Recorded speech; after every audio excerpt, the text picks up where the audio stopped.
Thank you so much for listening. If you're new to meditation, experienced with meditation, or looking for a new one to add to your collection, go to creataholics.us to download my free custom meditation, A Glowing Heart. It'll guide you on a journey with handcrafted music to bring light and energy to our most valuable asset, our heart. Peace and love.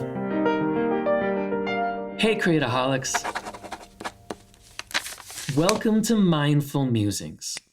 I wanted a place where I could share inspiration from books that I've read, podcasts that I've listened to, or just conversations that I've had with friends that were inspiring, thought-provoking, or brought up something that was really valuable and I thought would be really beneficial to share. I'm a scientific journal nut and I love reading them and I love understanding the nuggets in them that can be put to everyday use. So I wanted a place where I can do all of those things, allow them to be out there so that maybe they resonate with you and maybe they cause you to have some mindful musings of your own. So without further ado, please enjoy today's mindful musing.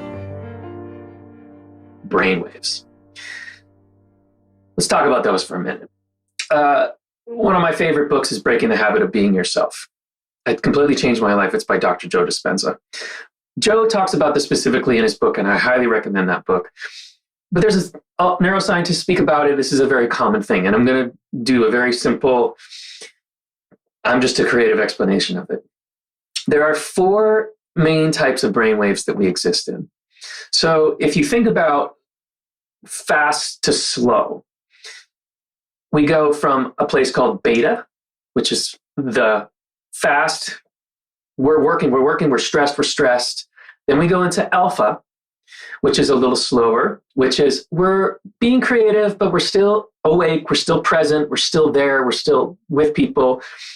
Theta, which is slower, which is the space that you get to right before you fall asleep. And now as a creative, I'm sure you felt this way. I love these moments where you're just falling asleep for a nap or something, and all of a sudden this idea pops. You go, oh man, I gotta write that down. Or when you're coming awake and you've just slept a beautiful 8 hours and you're coming awake and all of a sudden you have this idea. Or even in the middle of the night, you kind of wake up and you get into that theta zone and you gotta grab the notepad because something pops in. Theta is a beautiful place, and we're going to talk about that in a second. And then you have delta. Delta is the place that you get to when you're sleeping and you're fully healing and you're finished with the day and you're processing and your brain is just kind of at peace. Let's talk about theta for a minute. Well, let's not talk about theta yet because we'll save the best for last. Let's talk about beta. Again, I'm doing a quick explanation, but let's think about beta. We as human beings are constantly living in a stress state. Driving down the road, somebody cuts you off, you scream at them and you yell at them. That's beta. That's fight or flight. Now, if you're not familiar with the sympathetic nervous system, fight or flight, again, quickly explaining it, talk more about it in some other videos, especially with the vagus nerve and different things like that. But fight or flight is a situation where there's a bear about to attack you and you're running because you think you're going to die. And in today's society, we live in that space on a consistent basis, and that's not good. That means that there is stress hormones that are going through your body called cortisol, and they're continually moving through your body, and they're present. Cortisol levels are leading to sickness, they're leading to different diseases, autoimmune diseases. If you have that running through your body is in like, I'm going to get attacked by a bear 24/7. You can't sleep.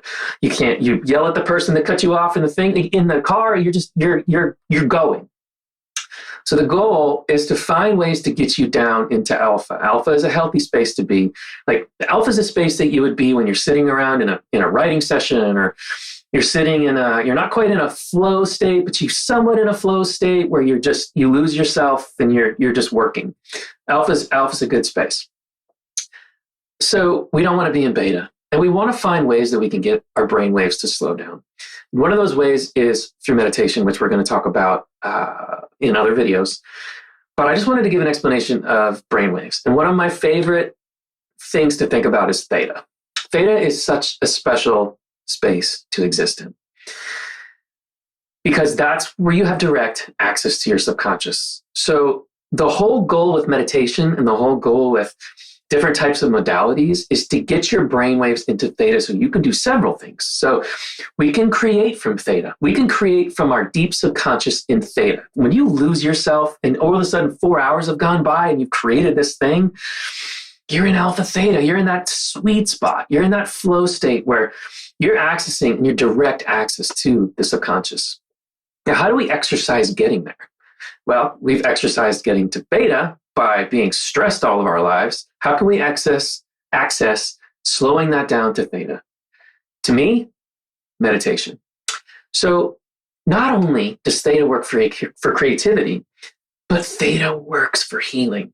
Now, when I say healing, what I mean is when things happen to you over the course of your life, traumas build up. Now, traumas are, again, something we'll talk about in the future, but traumas are things that dictate how you react to people. Traumas are the reason that you go into beta. They cause the emotions to cause the beta to cause the reaction. You can heal those in your subconscious by going into theta and letting those traumas escape, letting those traumas be seen, be heard, cry, all these different things that you can release and you can get into theta to heal the things that have happened to you in your past. And we're going to talk a lot more about that coming up. I've got some great books that I've read and I want to share those books. Again, I'm not a neuroscientist. I'm not a psychologist. I'm not a psychiatrist. And I'm not a therapist. But I love this stuff. And as just a creative general guy, I just want to talk about it, what I've learned and stuff like that. So those are the 4 brainwaves. We've got beta, alpha, theta, and delta. And theta is that sweet spot that we're going to talk about. We're going to talk a lot about it. Theta is the space where we can be mindful in. We can get to theta during the day. Theta is the space that we can meditate in and heal. And theta is the space that we can manifest things from. Theta is the space that we can. It's just such a sweet space to be in. And you'll know it. When you do the work and you do the meditations and you just lose yourself for a minute in a meditation, and you get into that theta space, you can really rewire your brain.